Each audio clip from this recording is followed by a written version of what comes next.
Good evening, I'm Dennis Ward, and this is Face to Face.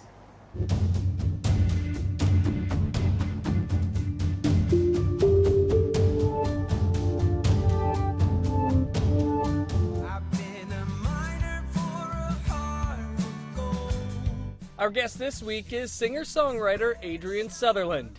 Sutherland is the lead singer of Midnight Shine and recently released his debut solo single, Politicsman. He is a vocal advocate for his home community, Attawapiskat, in Northern Ontario, where he and his family continue to live. Adrian, thanks so much for joining us here on the show. Midnight Shine, truly a northern group, somebody from Attawapiskat, but the other members are from northern communities as well. How did you all come together? Well, the band came together in 2011. We did a one-off show opening for Trooper in the city of Timmins, which is a northern Ontario city. We initially it was a solo. I was playing as a solo artist when I got asked to open for them, and knew the other members from the region, and just called one of them and asked if it was possible to pull together to rein in a few other guys to do this show, and it happened. We spent a few days rehearsing for that show, and it sort of kind of just built it from there. It was such a wonderful experience for me, because we got to do some of my original stuff, and we just kept going with it. You've written or said that hunting experiences, being on the land, that also feeds into the music that you write. That's right. Yeah, I grew up hunting with family and friends. That's something, just a way of life up there, because we're so far north and remote. Families. When I was growing up, there were many families still on the land quite a bit for months at a time. So I got to experience a lot of that growing up. So I was very fortunate to learn about, some of the Cree values and customs at a young age, and continue to learn now today. Even there's just so much to know about the Cree culture and values and customs. So did you grow up playing music, or when did you really dig into it? I started on the guitar at a young age, probably 6-7 years old, just noodling around with it, because the guitar was always there in the home, because my mom played, and we had a record player, and I had at the time I had the Mini Pops record, so I would I knew all the songs to that record, so I memorized all the lyrics, and I would sing along to that record at a young age. And of course my mom's relatives and some of my uncles, they all played, and naturally just sort of, I guess, fell into it at a young age. The Eye of the Tiger Mini Pops was my jam back when I was growing up. Was music a big part of what was going on with your family? Yeah, it was always around. I know my mom played for as long as I could remember. She was playing either the organ or the guitar in the home. We had an organ in our house for as long as I can remember, for several years, and we kind of moved around for a bit, and then we didn't have the organ. But yeah, later on my mom stopped playing, but she would always pick up the guitar, and especially when I started to play, and would teach me a few things about the guitar. So she was quite an accomplished player. I know she was. I hear stories about her today, even today, for playing guitar, and she used to strap her acoustic guitar on her back, and she had a motorbike, and she would travel around like that in communities. That's pretty awesome. Aside from Mom and the Mini Pops, were there other artists that really spoke to you? Yeah, I mean, we had a jukebox in the community at the local arcade that we had. So we spent a lot of time hanging out there, and there were whatever was in there we'd play. Tom Petty, Neil Young, Bryan Adams, a lot of those early influences. CCR, those were the types of influences I had at an early age. Cyndi Lauper, so yeah. Was there a point in all of this where you figured, I can make a go out of this? I think it was was fascinated when it was much music that came on, or MTV. We had, when I started to first see music videos come out, and I think I was really fascinated with just, the whole idea of being able to do something like that, and be making music and creating music in front of people and sharing that with the world. And I think at that time, I felt like that was something, that I wanted to do. I was probably 7 or 8 years old. I remember just really rocking out to some of these videos and playing the air guitar and pretending that it was me, on that stage. You're an accomplished singer-songwriter, but you've held a number of jobs over your time, as many of us do.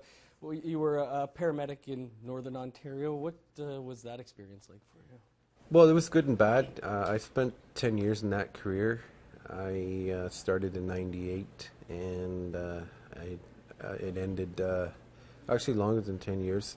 It ended about 5-6 years ago. I was still helping out the local ambulance service back home because it was short. So I'd fill in shifts every now and then on weekends, and decided just that I couldn't do it anymore, just because of the competency level was getting more difficult for me to stay current with my training, and the less and less you do in that line of work, the harder it is for you to keep competent in your skill set. Being one of the only fluent Cree speakers to be able to go in and treat patients that were predominantly Cree speaking, so it was good. I delivered first aid courses in Cree. I was the only one that could do it, I think, in the entire country at one time. So I felt like I was doing something good and helping the communities up there in a way that was culturally sensitive. Being from there and being one of their own, I always find that being in the north, we're always getting a lot of people coming in from the outside that don't quite understand some of the cultural sensitivities. And so it was nice to be able to do that work for as long as I did. And then the bad side of it is, of course, it's got a very high burnout rate, especially in a place like Toronto or in the bigger cities, just because of the type of trauma you expose yourself to. It really does take a toll on you mentally. So I know a big part of me I'll never get back from the things that I saw, working as a medic all those years. But you learn and you grow from those experiences. And overall, it was a wonderful experience for me, that being in that career. I still have a lot of people I'm in touch with, and they grew becoming like brothers and sisters with, because you spend so much time and you go through a lot of emotional stress together and when treating certain traumas and patients. So. Yeah, my mom was a paramedic in a small town. When you're going to calls and everybody that you see at the calls, that definitely can wear you out. I understand you're also a master corporal with the Canadian Rangers. Why is that something that you wanted to do? Well, I initially was, I better choose my words carefully, but I was recruited when I was 18 with the Canadian Ranger program up in Attawapiskat. And I took all their training and was really excited about being a part of that whole Ranger patrol group. And then for some reason they kicked me out of the Army. I don't know what it was, so for years I couldn't get back in. And then suddenly, when I had given up, they wanted to recruit me again, and because I had been doing a lot of work around search and rescue anyway as a medic. Right. As a first responder, I did a lot of that over the years, where we went out for searches and we did bush calls. We even did aerial stuff. So I was always involved in that to begin with. In humanitarian work as well, when there was flood threats in the communities, I'd be really highly involved in moving, people out on the planes coming in. So naturally, I guess I sort of fell back into it. They wanted to recruit me for a long time, and I kept saying, nah. Nah. You kicked me out. And you won't let me back in, and now you want me back. So I eventually gave in, and I've been with them now for about 4 years again. And it's a good experience. I like again, it's really humanitarian work. What we're doing is, providing service to the communities. We're working with young people as well. They have a Junior Canadian Ranger program, so giving back that way. And of course, when there's a need for people to go out and help people that are in trouble, we're quick. We can respond quickly, and so I'm really proud of that. To be a part of that, and giving back to the community, I suppose. Yeah. Well, and we are going to talk about your community, Attawapiskat. We just need to step aside for a quick break, and then we'll continue the conversation here on Face to Face.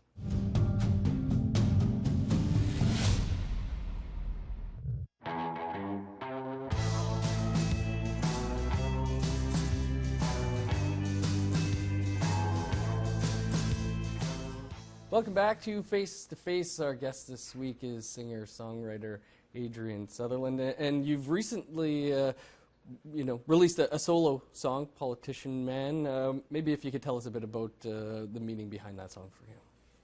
Yeah, I released that song a little while back now, and I think it was traditionally I try to, not be so politically charged in my approach to writing music. But things sort of changed in the last little while, especially since, there's been a lot of issues coming out of my community and frustrations, being a member of that community and living there and raising a family. So that's kind of where that song idea came from. It was really, and it's not just, I think, for Indigenous peoples, I think it's for everyone. I think we have this frustration where we feel like we don't have a voice, and there's never any fair hearing when it comes to certain things in our communities, and for me it was water that kind of pushed me over the edge, not having access to clean water, and I just I just felt really angry and upset. A few things kind of triggered that, and that sort of led to me writing this song, and with a couple other writers that are Toronto-based guys. And it happened fairly quickly, actually, in the writing session where we had a few songs that we had worked on together, and it was ideas being tossed back and forth, and then this song sort of came to life, and it was like, when we listened back after the writing session, it was pretty obvious that we had a pretty cool song with a good message, a strong message in it, and we thought, maybe this is something we want to try and get out as quickly as we can. The song discusses broken promises. Were there some in mind that you had?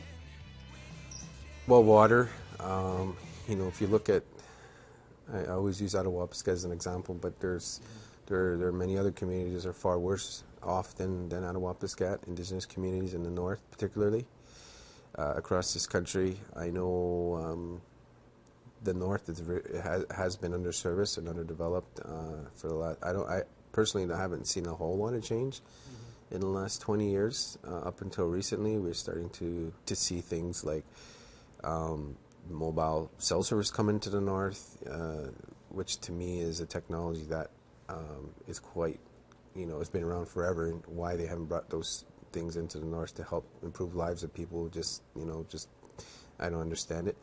But yeah, so it's definitely the north has been underserviced and underdeveloped for so long, and we're just recently starting to see that. And Attawapiskat, with all the issues that we've been hearing about coming out of there, a lot of them stem from the social issues that we have there.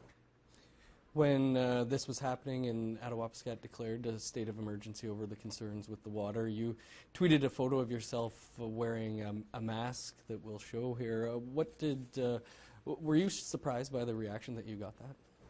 I was a little bit surprised, because it was more of a spontaneous thing. And I had the mask, and I know the cartridges weren't in it, because I was working on the house that had a lot of mold in it, my house, and I bought the mask to protect myself. But it was a spontaneous thing where I was eating breakfast and I saw the tweet from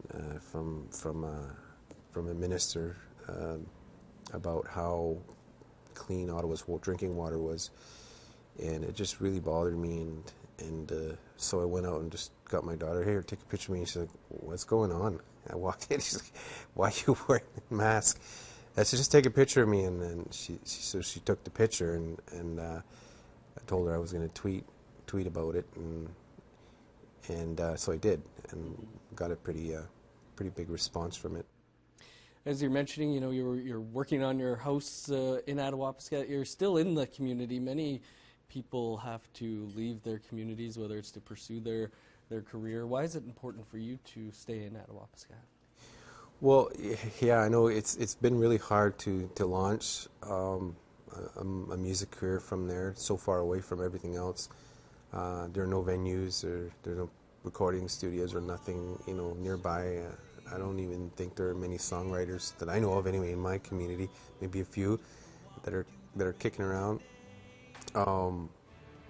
I just felt like that's where I needed to be, and I'm happiest there. I think I could be anywhere in this country and be thriving, but I want to be home. I want to be close to my family. I have, my kids are there, my grandkids are there, so we're deep rooted. It would be hard to just uproot the whole family and leave at this point anyway. Mm-hmm. And a big part of our lives is being out on the land. We go out as much as we can as a family and really keep those traditions alive, especially the Cree traditions. And it's important for me to teach my kids and to pass that knowledge on to them to ensure that they're at least having access and have that opportunity to learn about the Cree culture and traditions. You mentioned earlier you were kind of hesitant to get political, I guess. Was there something that went off where you're like, okay, I'm going to use this platform that I do have? Well, I think artists shouldn't have to, I think we shouldn't have to be going out there and fighting for water and to use our profile, to go and making sure that the rights of, well, in my case, Indigenous rights and Indigenous issues are taken serious, because when you really think about it, you begin to wonder. I think, well, personally, this is how I feel.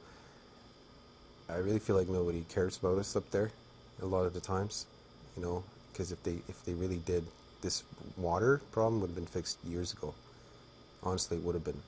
And I think part of it is, and I don't want to point fingers, I think because there's plenty of blame to go around for everyone at all levels of government, even our local level. I think, I think it's a problem that can be addressed. It can be fixed. If a mine can parachute into our backyard and put a water treatment plant in, within days, that's, quality is really good. Why can't we apply the same thing to these communities? I mean, for crying out loud, there are communities that still don't have running water, no sewer. Mm-hmm. They're still going out to the outhouse. Just right on the major transportation corridor in this country. Like, it's just mind-boggling to know, to think. I think for me, now that having, kids and grandkids now, at the point I am now in my life, it's like, well, I can't just sit here and do nothing. I got to speak out, and so what? If people are not going to like me for it, then so be it. That's how I feel about it now. We do have to step aside for one more quick break, but then we'll be back to continue the conversation here on Face to Face.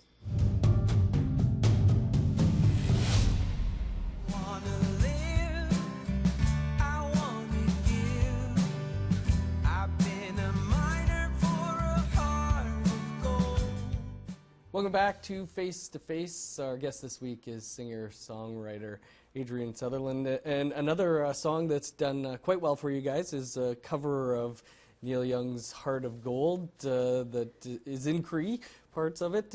Can you tell us about that? Sure. I mean, it was one song that I used to cover for, many, many years. When I first heard the song, I said I had to learn this song, and I got to learn all the parts to it. So, I got a harmonica I borrowed from my neighbor, and who was an elder. I borrowed his harmonica from him and fashioned up a holster for it and learned all the parts. learn how to play the guitar and the harmonica at the same time in the whole week. It was a week or something before I had it all figured out. And you know, it's just a song one of my all-time favorite songs. And when we were sitting in the studio, I think the idea came before leading up to recording our last album to do a cover, and that one was in the mix. So we said, well, let's just go with that. And then so we were sitting there talking about ways to kind of make it unique to Midnight Shine, and we were talking about putting some chants in, and then the idea to sing in Cree came from, I can't remember who, but so I said, yeah, actually, you know, I'd like to try that. So we arranged the song quickly on one day, and then I worked on the lyrics in Cree, the first verse, but we added the third verse, basically same as the first, but in Cree. And so that was a little bit tricky because there's sometimes no direct translation that you can, like from English to Cree, even the other way. So it was a little bit of a challenge, but I managed to do it. As we sit here in Saskatoon, it was supposed to be, or is, Juneau Week. We're just hearing that it's now been canceled, but a big part of that for you is the Juneau Cup. Can you tell us about the Juneau Cup and why that's an important thing for you? Well, the Juneau Cup is a game between former NHL players and the rockers, musicians that face off. They've been doing it now, I think, for 15 years or something like that. And this is my fourth time being invited out to come play, and it's a cause that I think is very important to support. It raises money, music counts, raises money for students in schools that otherwise wouldn't have access to arts or instruments or gear. So it's pretty important for me because Attawapiskat actually was the recipient of one of their grants, and we brought a bunch of gear to the schools up there. And yeah, it's a whole lot of fun. I mean, it's just, I don't know, my first Juneau Cup was probably by far the best one because I got to play, you know, alongside some of my hockey heroes, like Daniel Alfredson. I watched him play for years. Chris Phillips, Brendan Bell. I mean, these guys were guys I watched when they played in their careers. So I got to, like, you know, play with them, and it was just unbelievable. What an unbelievable experience that was. And on the music side, I got to meet you know, musicians and artists that I was have been fans of, you know, for a long time, like Jim Cuddy, Sam Roberts' band. You know, Billy Talent's John Gallant was there. You know, these are bands that I love and artists that I've watched over the years. So to be near them and be in the same room, you know, it was just it just felt surreal, you know. Well, some big names there, some favorites, as you are of the show here as well. Hopefully they'll be able to reschedule and redo that. But Adrian, we do thank you for your time with us here this week. Unfortunately, that is all the time we have. We are always looking for new guests, so if you have any suggestions, email us at news@aptn.ca. And this episode and all past episodes are available as podcasts at aptnnews.ca/podcast. I'm Dennis Ward. Thanks for tuning in. We'll see you next week.